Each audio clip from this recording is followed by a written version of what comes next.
होना शुरू होता है, उस समय एक संस्कार डाला जाता है और उस समय ये कहा जाता है अब आपको माता को बहुत सावधानी बरतनी है।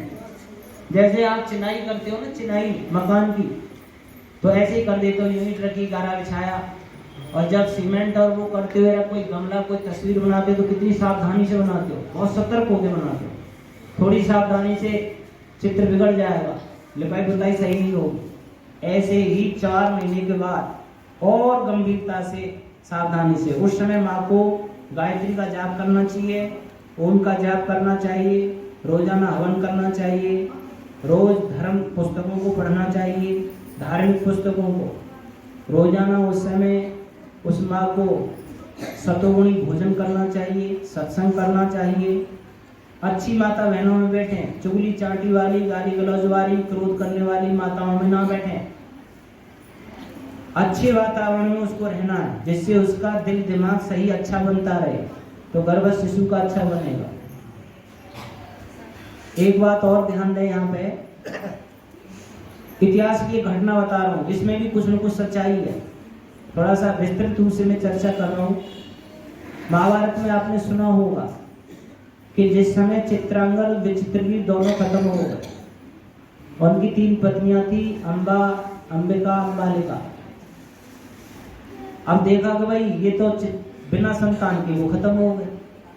अब वो कुरु वंश पूरा वहां खत्म हो रहा है, आगे कोई पीढ़ी नहीं जा रही है, कोई संतान नहीं है, तो इस कुरु वंश को कौन चलाएगा? ये तो यही समाप्त हो गया।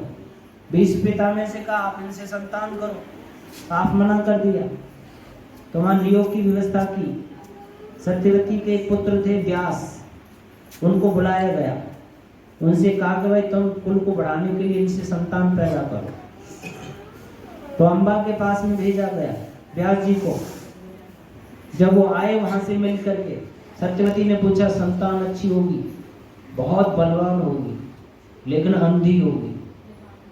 क्योंकि जब मैं अंबा के पास गया तो उसने एकदम आंखें नीच ली थी भय से। तो धृतराष्ट्र पैदा हुआ, का ये तो बात बिगड़ गई। फिर अंबिका के साथ पास भेजा गया।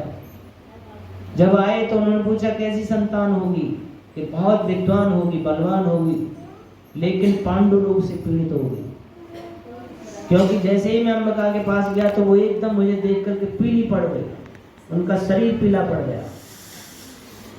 तो उस स्थिति में पांडु पैदा हुआ, पांडु रोग से। फिर दोबारा अंबा को भेजा गया, अंबा के पास भेजा गया व्यास जी को। अंबा ने चालाकी से अपनी दासी को भेज दिया अपनी जगह पर। बाद में व्यास जी को पता चल गया। तब सत्यवती जी ने पूछा कि बच्चा तो विद्वान ज्ञानी पैदा होगा, लेकिन दासी पुत्र पैदा होगा। अंबा नहीं आई, दासी को भेज दिया, और विदुर पैदा हुए जो बहुत बड़े ज्ञानी विद्वान थे। यानी जिस समय भी हम रुपाई कर रहे हैं, बीज की रुपाई, उस समय की स्थितियां भी प्रभावशाली होती हैं। इस इतिहास से ही हमें थोड़ा बहुत समझ में आता है। ज्यादा नहीं तो 90% इस बात को मान लीजिए, 10% इसमें कुछ भी हो सकता है। 90%, और मैं कहूँ तो 99%।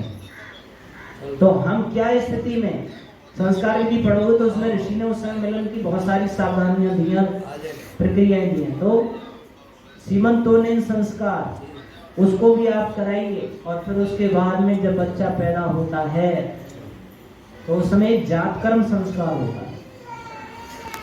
ये